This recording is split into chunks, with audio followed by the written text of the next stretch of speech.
السلام علیکم گائز، آج کا ہمارا ٹاپک ہے مہمانداری۔ یہ ان دنوں کی بات ہے جب ایک آدمی کمانے والا ہوتا تھا اور 10 کھانے والے بھی ہوتے تو اللہ تعالیٰ اپنی برکت سے پورا کر دیتا تھا، اور اس وقت لوگ بہت سادہ کم خواہشات کے ساتھ زندگی گزارنے کے قائل تھے۔ گھر کی عورتیں روزمرہ کے قلیل اخراجات میں سے بھی کچھ نہ کچھ بچا لیتیں۔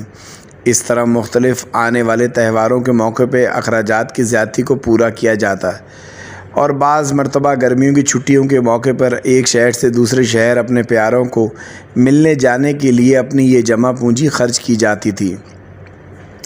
آنے جانے کے لیے کیا چاہیے، بس کرایہ، اور کیا مہنگے تحفوں کی کیا اوقات ہوتی تھی۔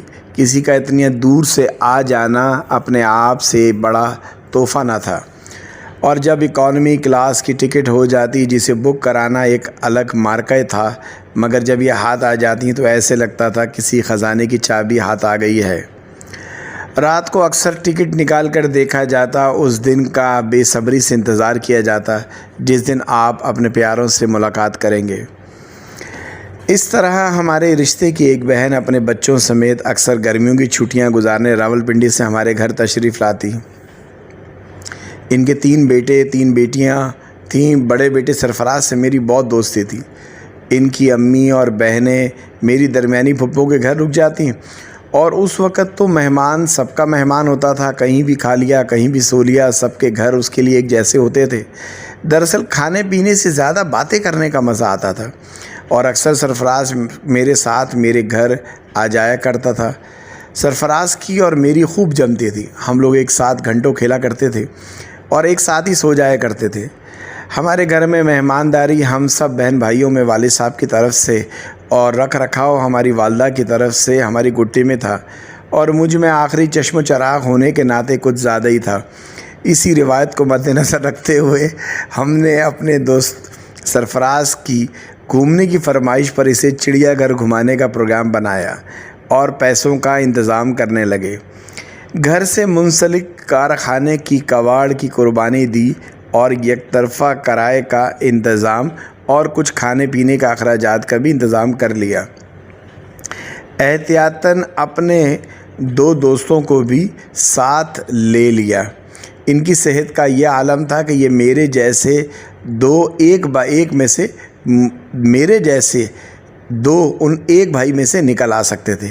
خیر، گارڈن ہمارے گھر سے تقریباً 2 میل کے فاصلے پہ ہی تھا، تو ہم نے پیدل ہی جانے کا فیصلہ کیا۔ ویسے بھی ایک طرف کا کرائے کا انتظام تھا، لیکن یہ بات ہم نے اپنے معزز مہمان سے خفیہ رکھی۔ آخر اپنی بھی تو کوئی عزت ہے، اور اس کو باتوں میں لگا کر پیدل چڑیا گھر پہنچا دیا۔ رستے میں وہ بیچارہ کئی بار پوچھتا رہا کہ بس کب ملے گی عدنان بھائی، اور میں نے ہر مرتبہ ایک ہی بات کی کہ اگلا اسٹاپ۔ ہم یوں تو گھومنے پھرنے کے لیے بہت پاپڑ بیلے تھے، مگر یہ تو سنیاروں کی بڑی لاڈلی اولاد تھی۔ خیر، اب گھومنے کے لیے کچھ قربانی سرفراز کو بھی دینی تھی۔ خیر، گارڈن آ گیا، سارے غم دور ہو گئے۔ گیٹ سے بڑی شان سے ہم نے ٹکٹ لی، اور گارڈن میں ہم یوں داخل ہوئے جیسے گارڈن تو جدی پشتی ہمارا ہی ہے۔ سرفراز بھی اپنی ساری تھکن بھول چکا تھا، اور میں اس لیے خوش تھا، چلو کیا یاد کرے گا، کس حاتم تائی سے واسطہ پڑا ہے۔ شاید یہ بات قدرت کو پسند نہ آئی اور پنجاب پارٹی کو بھوک لگ گئی۔ دراصل میں یہ بتانا بھول گیا کہ میرے دوست زبیر اور احمد، یہ دونوں پنجابی فلموں کے اداکار سلطان راہی اور مصطفیٰ قریشی سے بہت متاثر تھے، اور وہ لوگ آپس میں ویسے ہی بات کرتے تھے۔ اس وقت تو مجھے سمجھ نہیں آتا تھا کہ یہ دونوں بھائی کیوں ایسا کرتے ہیں۔ کچھ دنوں بعد پنجابی فلمیں دیکھنے کا اتفاق ہوا تو مجھے سمجھ آ گیا کہ یہ لوگ مصطفیٰ قریشی اور سلطان راہی کی نقل کرتے ہیں، اور جان اور خوراک کے لحاظ سے بھی یہ بالکل ویسے ہی تھے۔ خیر، ان کو بھوک لگنا شروع ہوئی تو کچھ کھانے کے لیے پچھلے گیٹ پر چلے گئے۔ وہاں جا کر پتہ چلا کہ بھئی گیٹ سے اگر باہر گئے تو دوبارہ ٹکٹ لینا پڑے گا، جس کے اضافی پیسے ہمارے پاس نہیں تھے۔ ہم نے چوکیدار کی بڑی منت سماجت کر کے منا لیا کہ بھائی ابھی گئے اور ابھی آئے۔ باہر جا کر پیٹ پوجا کی. جب واپس آنے لگے تو چوکیدار بدل چکا تھا. اب کیا کریں؟ اس نے تو صاف صاف منع کر دیا. کہا بابو ٹکٹ لاؤ شاباش ورنہ گھر جاؤ. اب اس نئی مصیبت کا کیا کریں؟ سرفراز نے بڑے معصوم سے انداز میں مجھ سے بولا عدنان بھائی ابھی تو میں نے ہاتھی بھی نہیں دیکھا. اب مرتا کیا نہ کرتا. ایک طرف مہمان نوازی اور ایک طرف کا کرایہ، دوسری طرف یہ ظالم چوکیدار.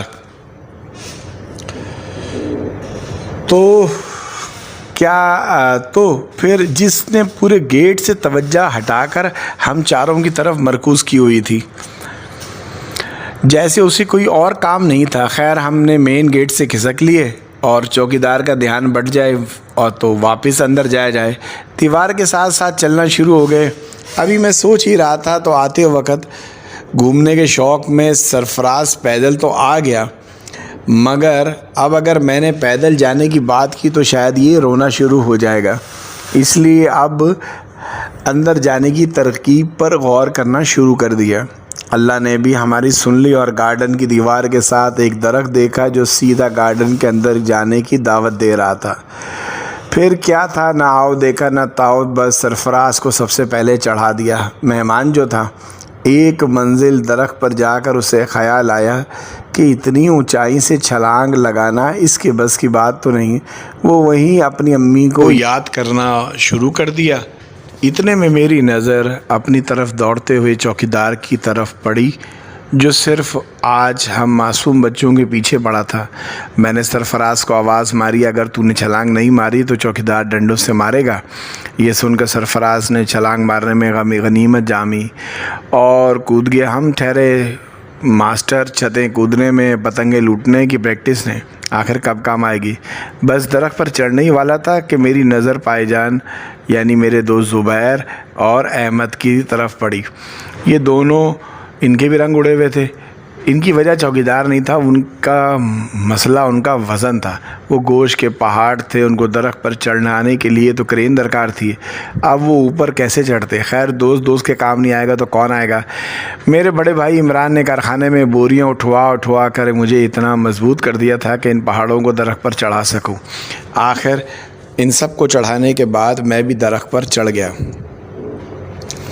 چوکیدار ہمارے نیچے سیٹیاں بجا رہا تھا. ہم چاروں درخت پر آہستہ درخت کے ذریعے دوبارہ گارڈن میں داخل ہونے میں کامیاب ہو گئے. چوکیداروں نے بھی شاید ہمارا پیچھا کرنے کی قسم کھائی تھی. وہ سیٹیاں بجاتا ہوا دوسرے گارڈوں کو مطلع کرنے میں لگ گیا اور ہم گارڈن میں اتر چکے تھے. یہ جا وہ جا. گارڈن کی سیٹیاں کافی دیر تک بجتی رہیں، خاموش ہو گئی. ہم نے شیر کے پنجرے کے پچھلے حصے کے پاس جا کر حال بحال کی. البتہ سرفراز کے لیے ایڈونچر بالکل نیا تھا اور وہ ابھی بھی کام رہا تھا. ہم نے حوصلہ دیا کہ شہزادے یوں تو ہوتا ہے اس طرح کے کاموں میں. خیر پنجابی سلطان رئی اور مصطفیٰ قریشی کے بھی سانس بال ہو چکے تھے. مجھے امید تھی کہ اب کوئی گڑبڑ نہیں ہوگی. اتنے میں ایک مانوس سی آواز میرے کانوں میں سنائی دی. ارے تم لوگ یہاں کیا کر رہے ہو؟ دیکھا تو ہمارے محلے کے قصائی سلطان بھائی شیر صاحب کو گوشت ڈالنے کے لیے پنجرہ کھول رہے ہیں، کیونکہ ان کا یہاں پر جانوروں کو گوشت ڈالنے کا ٹھیکہ تھا.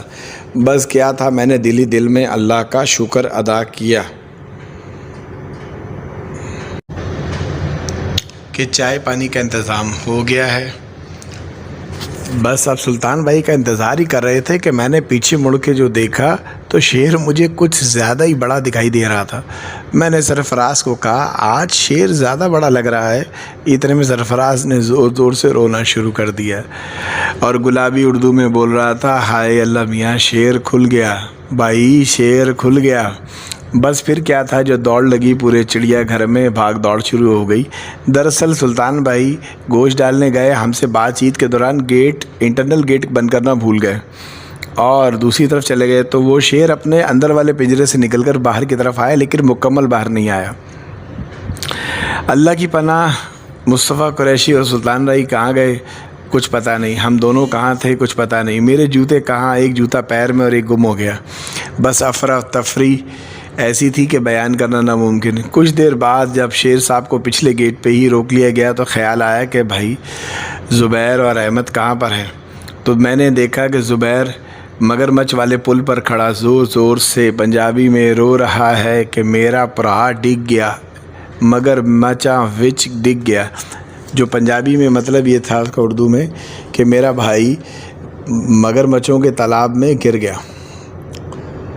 اب یہ سچویشن دیکھ کر اور ہمارے حواس باختہ ہو گئے، تو احمد صاحب جو تھے وہ تالاب کے اندر جھاڑیوں میں کیکر میں پھنسے ہوئے تھے، بس کسی طریقے سے ان کو ہاتھ ڈالا اور اوپر کھینچنے کی کوشش کی، لیکن ان کے اضافی وزن کی وجہ سے میں ان کو اکیلا کھینچ نہیں سکا، تو بہت سارے لوگوں نے مل کر ان کو باہر نکالا۔ چڑیا گھر سے باہر آئے تو میرے پاؤں میں جوتا نہیں تھا اور دوسرے پاؤں میں جوتا، تو اور جو میرے زبیر اور احمد تھے ان کے بھی کپڑے پھٹ چکے تھے۔ زبیر کا بھاگ بھاگ کے اپنے بھائی کے لیے رو رو کے بھوک سے برا حال ہو گیا، اور سرفراز سکتے کے عالم میں امی امی کہہ رہا تھا۔ مزے کی بات تو یہ ہے کہ جس واپسی کے کرائے کو بچانے کے لیے ہم لوگ درخت پر چڑھے قربانی دی، وہ بھاگ دوڑ میں پھر گر گئے۔ ہم پھر گھر پیدل ہی آئے اور یہ کہتے ہوئے کہ بس سرفراز اگلا اسٹاپ آنے والا ہے۔ میں اسے اپنی پھپھو کے گھر نیچے سے چھوڑ آیا۔ رات کو میری پھپھو میرے گھر واپس آئیں اور مجھ سے صرف ایک سوال پوچھا، تو نے سرفراز کے ساتھ کیا کیا ہے؟ وہ سوتے ہوئے بھی یہی کہہ رہا ہے کہ میں نہیں جانا گھومنے، میں نے نہیں جانا گھومنے۔ اب آپ ہی بتائیں، تھوڑی بہت تکلیف تو ہوتی ہے گھومنے پھرنے میں۔ بہت شکریہ۔ اگر آپ کو ہماری یہ ویڈیو پسند آئی ہے تو اسے لائک کریں، شیئر کریں، اور ہمارے چینل کو آپ نے لازمی سبسکرائب کرنا ہے، کیونکہ ویڈیو ماشاءاللہ آپ دیکھتے جا رہے ہیں لیکن چینل سبسکرائب کرنا بھول جاتے ہیں۔ تو چینل کوشش کیا کریں گے شروع میں ہی سبسکرائب کر لے کریں، تاکہ تمام ایسی ہلکی پھلکی ویڈیوز آپ کو ملتے رہیں۔ بہت شکریہ۔